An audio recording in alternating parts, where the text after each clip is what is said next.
And welcome back, ladies and gentlemen. This is Insight on Business. My name is Michael Libbie. It's powered by our advertising agency, Insight Advertising, Marketing, and Communications, being brought to us by our friends at FWRSA, tax and accounting professionals that'll work hard for you until the cows come home. Well, looking to win more Hollywood dollars, Twitter has done something relatively remarkable. Twitter has hired Jennifer Prince, formerly of Google. Google's head of entertainment, and she's going to be moving over to Twitter to do what? Well, to engage more money from Hollywood.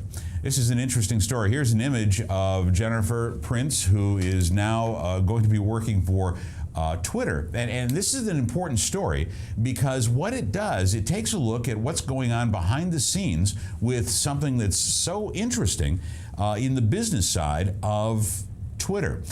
All entertainment brands are working with Twitter, but they're just scratching the surface, says Prince. Over the next few months, she plans to hire a sales team, now get this, to widen Twitter's coverage of movies and TV and possibly expand into the video business game.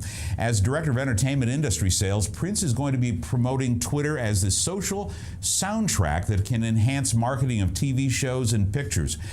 Twitter sells promoted tweets, and last month, debuted a TV ad targeting products that pushes specific sponsored messages in real time to users who appear to be following specific shows. This is huge. No longer do you have to search out products. The products are going to be searching out you.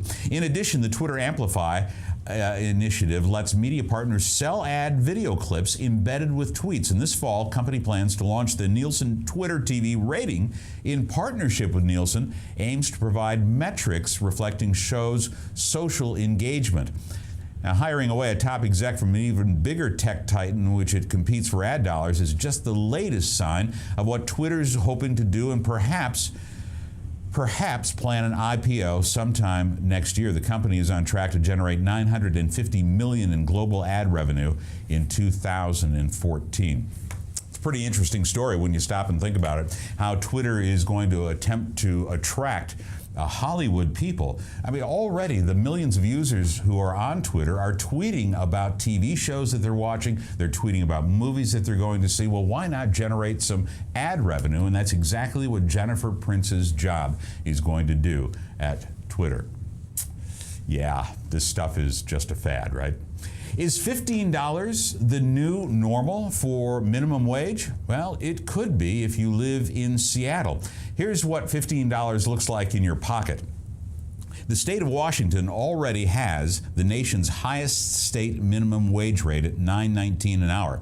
Now there's a push in Seattle, at least, to make it $15. That would mean fast food workers, retail clerks, baristas, and other minimum wage workers would get what protesters demanded when they shut down a handful of city restaurants in May, and others called for when they demonstrated nationwide in July. So far, the city council and mayoral candidates have said they'll consider it in the famous liberal city, of course. One said, however, it may not be soon. Venture capitalist, listen to this, venture capitalist Nick Hanser said there's no time to waste. What the nation needs is money in the hands of regular consumers.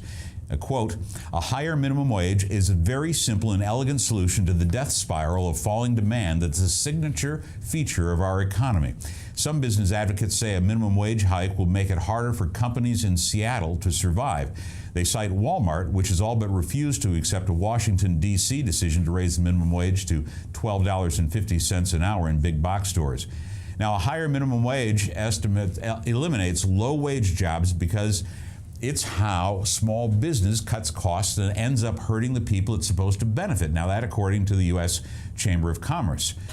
And get this, in Seattle at least, and this is a beautiful photograph of Seattle, and more than 15 million workers earn the national minimum wage, making about $15,080 a year. That's $50 below the federal poverty line for a family of two. San Francisco currently has the highest minimum wage of all workers at $10.50 an hour. Economists say that an increased minimum wage would improve the national economy because low-wage workers, get this, are more likely to spend the additional income on goods and services. Research also suggests a minimum wage increase to $15 only has a 4 to 5% effect on prices. So keep your eyes on what's going on in Seattle. When we come back, we've got some economic indicators that are coming out this week that could impact what's going on not only in the nation, but in your own backyard. A quick look at economic indicators when we come back. This is Insight on Business, the News Hour. My name is Michael Libbie. Back with more right after this.